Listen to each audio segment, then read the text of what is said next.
So now that you're finished with your do now, I hope you did your do now correctly and discuss it with your sub. Let's go over specific heat. Okay, so specific heat. The definition of what specific heat is.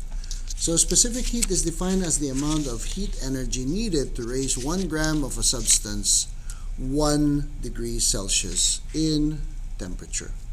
So it means that if we have one object right here, so let's say the object is supposed to be this cube right here.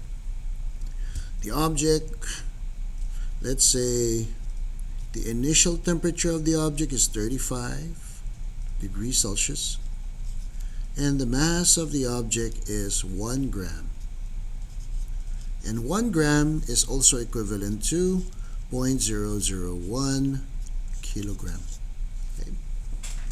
Now, in order for it to raise the temperature, we all know, we just learned from our lesson previous day, that you have to add heat. Okay, so you have to add heat, and later on that temperature will rise up to your final temperature, which is 36 degrees Celsius, and your mass will stay the same, which is 0.001 kilogram. So in order for it to change from 35 to 36, heat must be added. So there's heat that is added, and that amount, certain amount of heat, is basically equivalent to your specific heat. And the symbol for specific heat, let me just write it here, is no other than C of P. Okay. In future studies, for example, in higher division engineering or physics class or thermodynamics class, you will notice that there will also be C of B, which is the specific heat with constant volume. But for just this lesson, let us use specific heat with respect to pressure. Okay. Now, what if, or for objects whose mass is greater than 1 gram and or the change in temperature. Basically, we can say, oh, there's a change in temperature which is Tf minus Ti. And in our example, let me just go back here. And in our example, the final temperature is 36 minus 35, so therefore the change in temperature is 1 degree Celsius, which is what is being mentioned here. Or now we can say that change in temperature is greater than 1 degree Celsius. So for this condition, we cannot just use Cp, but there is an equation that you've probably seen this last year, and that is Q is equivalent to mass multiplied by the specific heat times Tf minus Ti, or another format of this equation is Q, and that is mass multiplied by the specific heat times delta T. So we will go to the next page to go over some of additional information about specific heat. Okay? Specific heat. Like, for example, when we talk about water or specific element, when we discuss about specific element, let's say water, okay?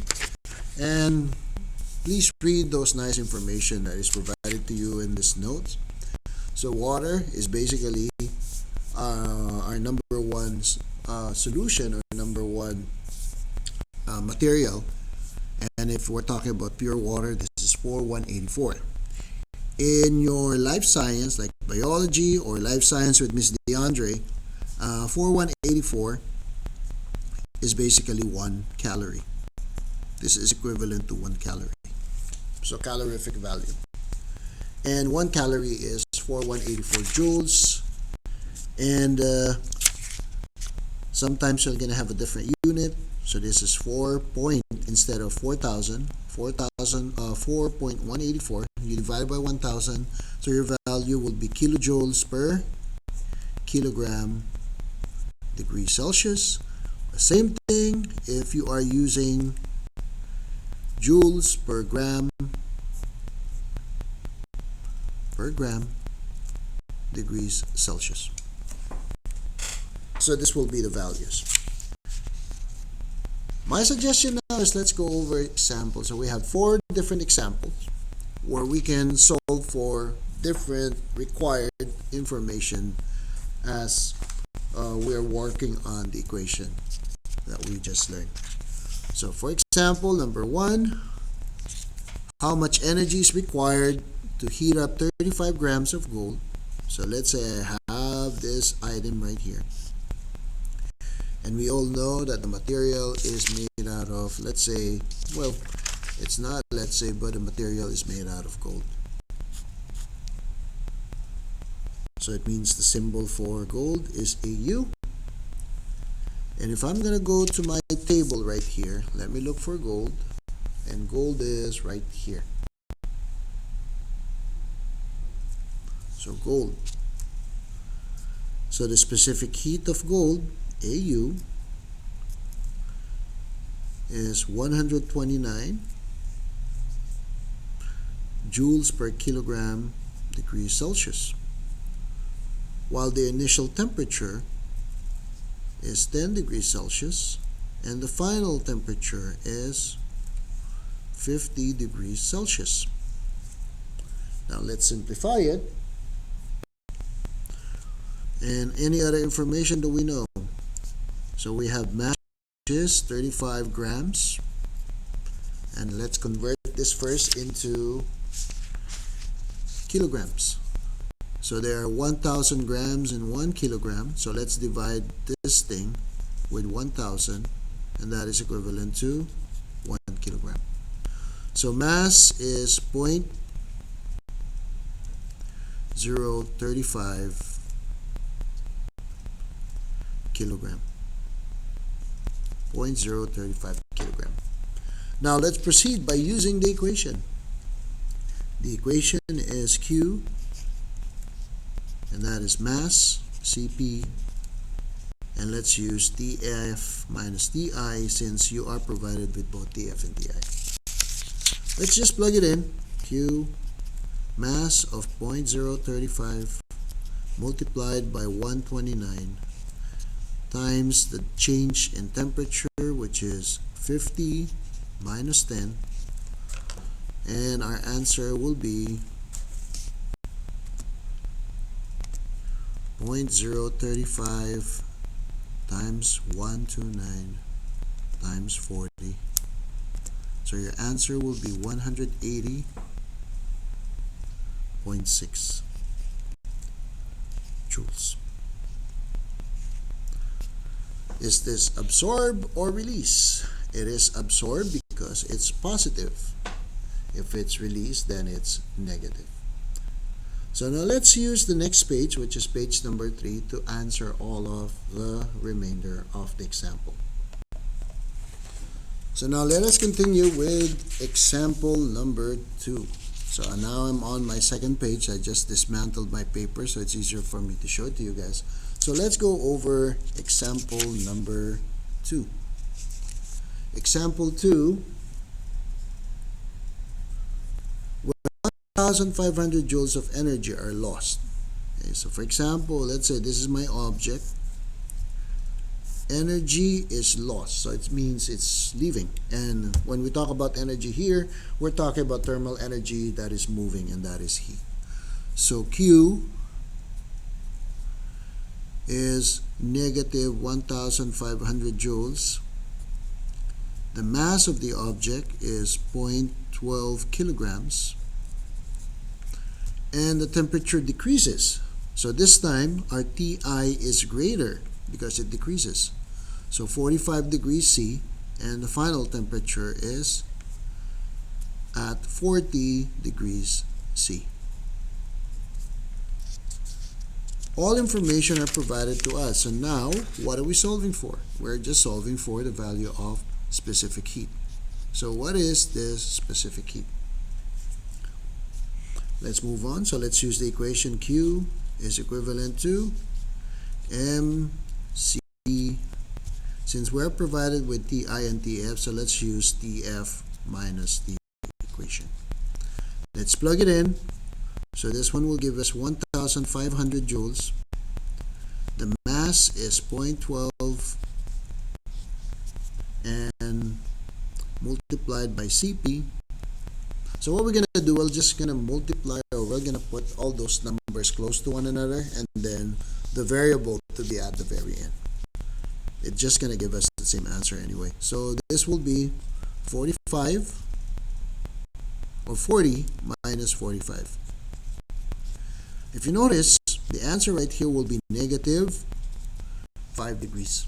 So negative and negative will basically cancel out one another, so giving us an answer that is positive. So now let's have negative 1,500, which is equivalent to 0.12 times 5. So this will give us negative 0.6. And what is our Cp? So next step is divide both sides by negative 0.6, negative 0.6.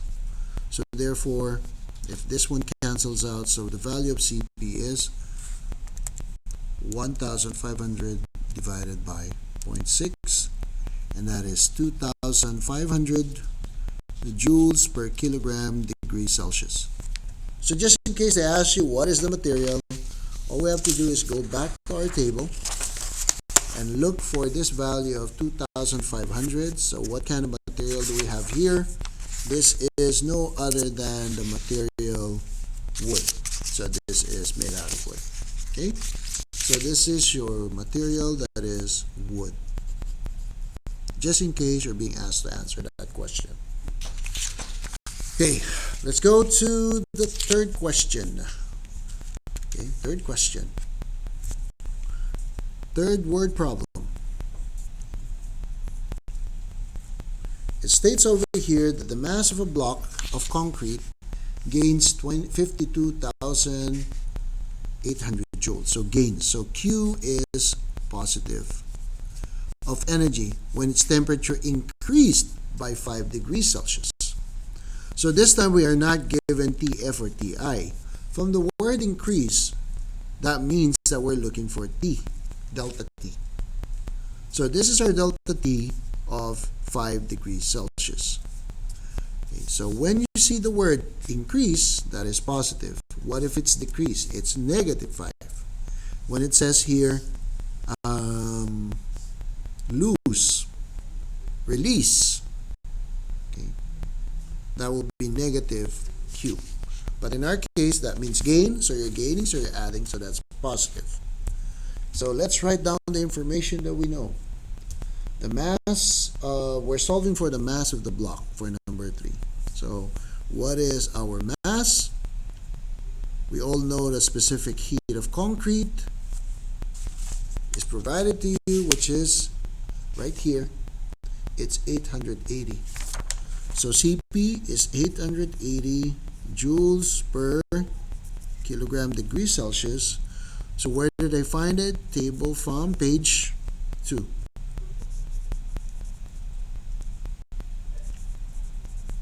Page number 2. Now we know our decrease in temperature or increase in temperature, which is 5 degrees Celsius, and then our Q, which is positive 52,800 joules. Let's use the equation Q, M, Cp. Instead of using Tf minus Ti, this time let's use delta T.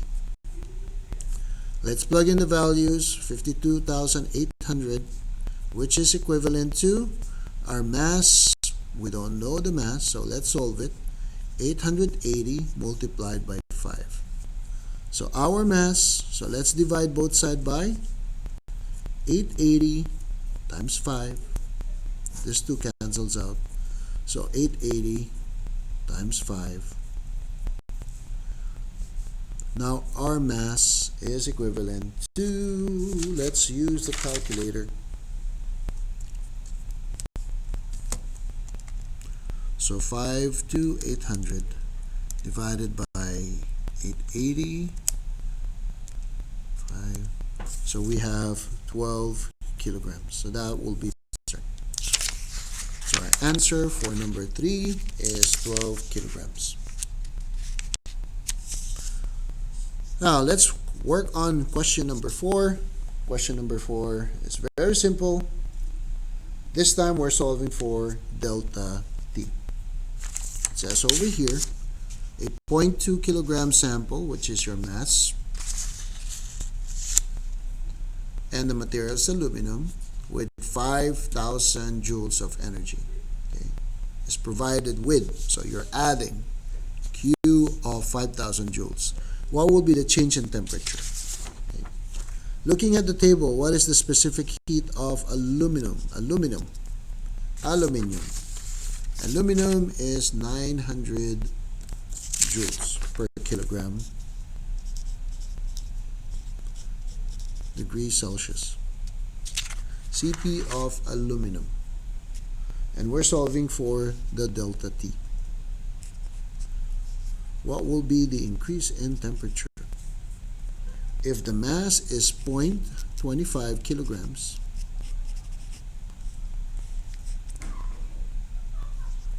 and Q is at 5,000 joules.